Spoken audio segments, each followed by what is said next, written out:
What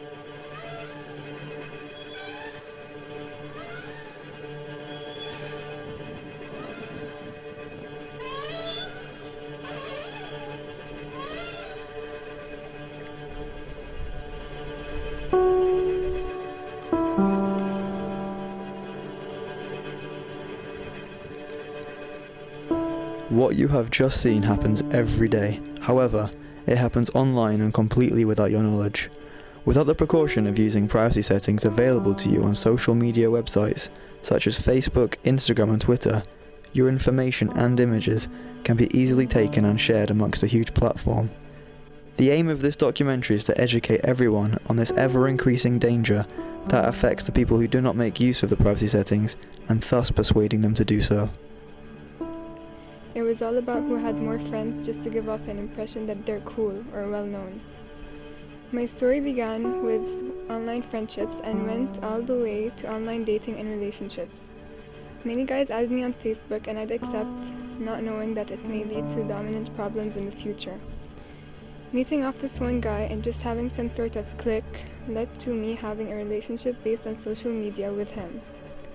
One conversation led to two led to three, and three led to talking on a daily basis, day and night. If people are trying to pretend to be other people online, that's scary. That's an important thing that we need to figure out a way to prevent. But I think that there's also kind of this idea that people expect that because they think something is private, that means it is private, and I'm not sure that that's true. أنا لما أتعامل مع الأشخاص كنت أتعامل باسم optimistic eyes، وكنت حاط وجه باسم، تميت حدود سنة و6 شهور على هالوجه، أدعو فيه الابتسامة، أدعو فيه لتغيير زاوية الرؤية. كان عدد الفولورز عندي ما تجاوز 10,000، تجاوز 10,000 بقليل، 1.5 سنة تقريبا. أنا الحين 2.5 سنين عدد الفولورز عندي وصل 40,000، لأني شلت الوجه الضاحك وحطيت وجهي فقط. في كلا الحالتين كان اسمي الثلاثي موجود. الناس الحين قاعد يتعاملون مع عبد العزيز اللي يشوفونه على أرض الواقع، مش رجل خيالي.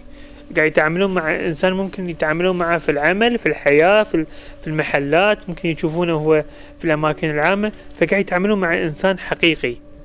فزادت الثقة. As my account was a public one, everyone could see what was going on my wall. I updated my relationship status to Taken with his name publicized. Of course, since everything on my Facebook page was available for the world to see, it wasn't difficult for my family members to find out about it. I think it's really important for people to occasionally do things like Google themselves to understand what kind of information is available.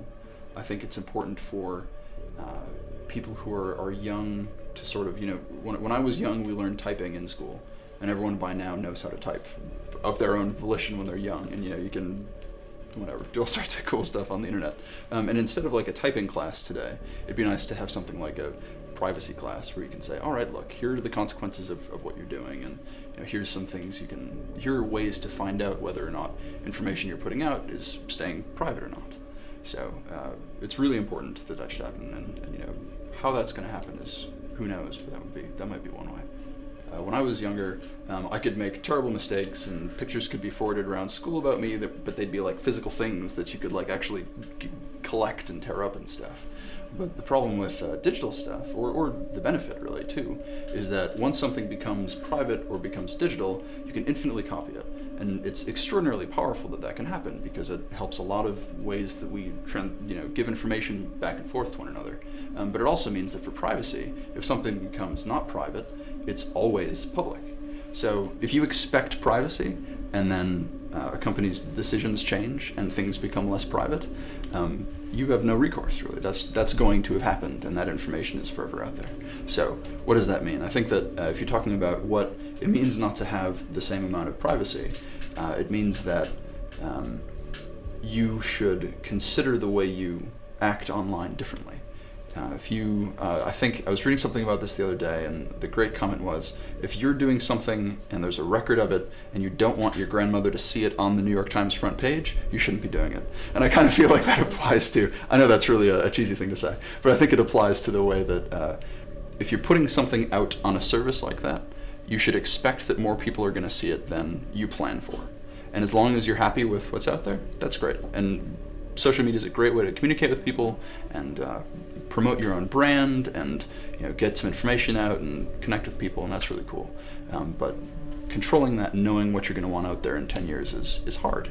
برايفسي بعمر 38 سنة أعتقد إني ما أحتاج، لكن لو بخلي عيالي يستخدمون وسائل التواصل الاجتماعي لازم يكون في privacy regarding the age regarding المحتوى. قد نحتاج البرايفسي لما نوصل مرحلة من الشهرة عشان نحتفظ بحقوقنا في حساباتنا. بمعنى آخر، طبعا أعتقد أنكم تعرفون أني أنا شوية political guy، يعني شوية سياسي، ففي هجمات تي علي محاولة لإيقاف حسابي، فهنا البرايفسي مطلوب. مؤمن بحاجة الكلمة اللي ما تفيد ما في داعي نقولها أو نكتبها أو نعلن عنها. لما أنا أعلن عن شيء معين أسأل نفسي سؤال، إنزين أنا أعلنت عن كذا وكذا وكذا وكذا، لمن؟ وما الهدف؟ I learned a couple of lessons from that so-called remorseful experience and considered being a private person on the social media platform. Be cautious. Don't be scared, because being scared about this just makes you not connect with people and not share and not get involved. And there's a lot of really exciting stuff that happens on social media that, it's what it's good for. It's really good at it. But be careful. Make sure that you're not saying things that could embarrass you or your family or your friends, and you'll never run into trouble that way.